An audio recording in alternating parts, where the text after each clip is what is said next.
Hello, friends. Just trying out something new. I'm kind of tired of saying hi, guys, but it's always the first thing that comes out of my mouth. How should I greet you? I do not know. Anyway, several weeks ago, I did this video trying out these old irons. One's mine, one is my boyfriend's, or his family's, or whatever. But I just like old things, obviously, and I bought this iron at a secondhand shop and decided, well, I have to try it, obviously. So I did that. However, I am finally getting time to edit this together and realize somehow I lost the intro part of this video. So I am doing it now, and hopefully I can remember what I said. I'm wearing the same shirt for continuity, but the rest of the video takes place down in the kitchen with an ironing board. Okay, so the first sad iron, which just means heavy iron, which they are, which can make me sad. It's really heavy. The first one is this one. I mean, I guess the other one could be first too, but I just picked this one up first. This one is my boyfriend's. Oh, it's dusty now. It was up on the shelf. This, I believe, is called a box iron. And it's got this here that you open up and you take that out and you put it in your fire till it's hot. Then you put it back in and you can iron your clothes. And I think that one's really beautiful. The second one is my iron. So here it is. This one is known as an ox tongue iron because of the shape, oh gosh, of this thing inside. It looks like an ox tongue, I suppose. Haven't seen an ox tongue. I have seen a cow's tongue. I got licked recently trying to make friends with the neighborhood cows. You never know when that'll come in handy. So, this ox tongue iron, originally I believe was a nice shiny metal, but now because of the rust, it got very pock-marked, and we decided to paint it because it gets rusty. I mean, it's all rust on the what I believe to be asbestos in there, and it's very rusty on the inside already. So we also learned the lesson to get some kind of heat-proof paint. Yeah, think about that before you do it. Anyway, that's mine. This nice worn handle here. And, oh my goodness. Those are the irons I'm going to be working with, or did work with. I'm going at this backwards. I think that's all I really had to say in the intro. Just wanted to show them to you, say what they were called, see you downstairs for the grand experiment, and you shall see how it turns out. So here we've got an old wood burning stove, and we've put these slugs on top, although, as I said, we cheated a little bit and we preheated them in the oven so we wouldn't have to have a fire burning on a hot day for very long, because that's just silly. Why are we doing this? It's such nice hot weather outside. But now we just wait a little bit for them to get hot enough, and then we figure out how to pick them up.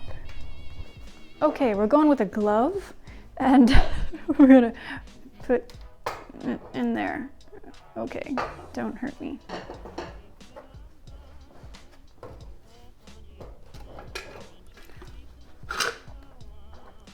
Ta-da! Okay, there's one.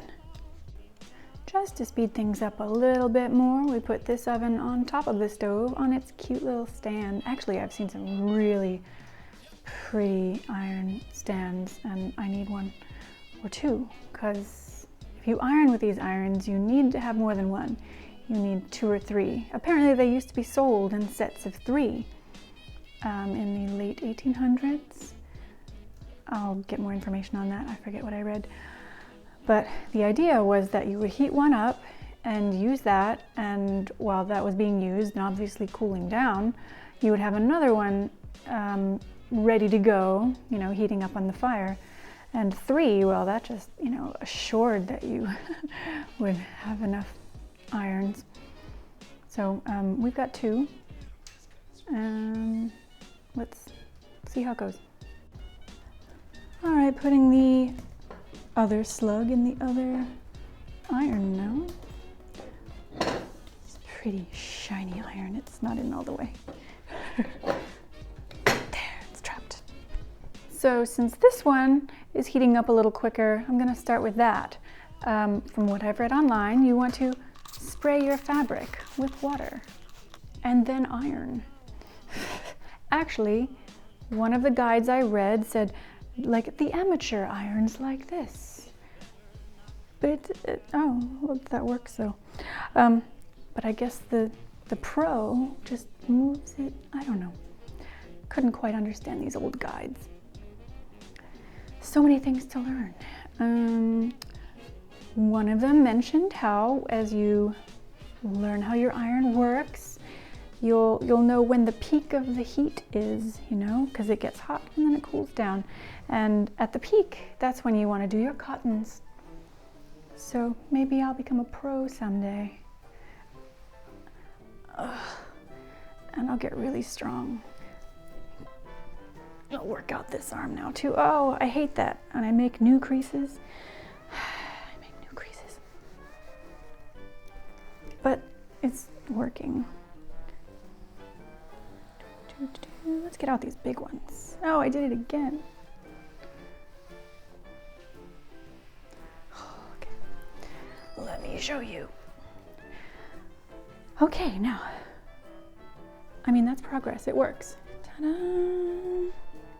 Wrinkled. Not as wrinkled. Just gonna keep ironing. I need to work out.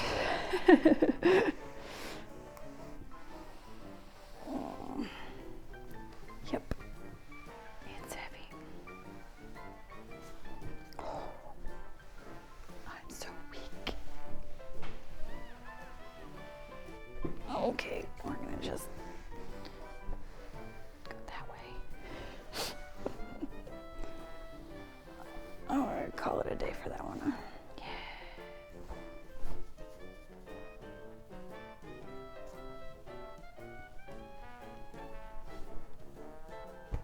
Okay, now it's time for the ox tongue iron. We painted this black because it kept rusting and we're trying to not have to deal with cleaning off rust all the time. However, I guess it's not a super heat resistant paint, so if you paint yours, find a heat resistant paint, apparently for radiators. Anyway, we're gonna try this iron now. It kind of smells. I think it's the paint. Oh, it smells. Oh, I didn't spray it. Let me spray it. That might help. Yeah. Okay. Wait.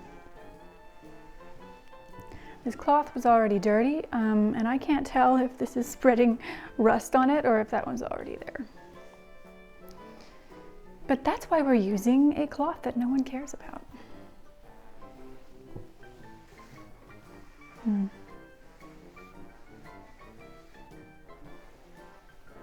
It's working though. It's working. Okay. I think I've had enough of this one. Okay. Now. Ta-da! From this side, it looks like that one did a better job. I think that one did a slightly better job. So I want to add a little something about this iron, because if you buy one like this, just be careful, because I believe that it was insulated with asbestos. It's black now because we painted it in there, and under the handle So just be aware of that, that they did insulate some of these with asbestos. This one, on the other hand, is just pure sad iron fun. Okay, so that was me testing out old irons. I think I don't have anything more to add. Hope you enjoyed that. Let me know if you have any tips for old irons, especially if you don't have a wood stove or something, because I don't. But yes, I would love to become a pro at ironing with a sad iron. Tune in next time for some other weird thing I do. What can I say? I don't know how to end videos.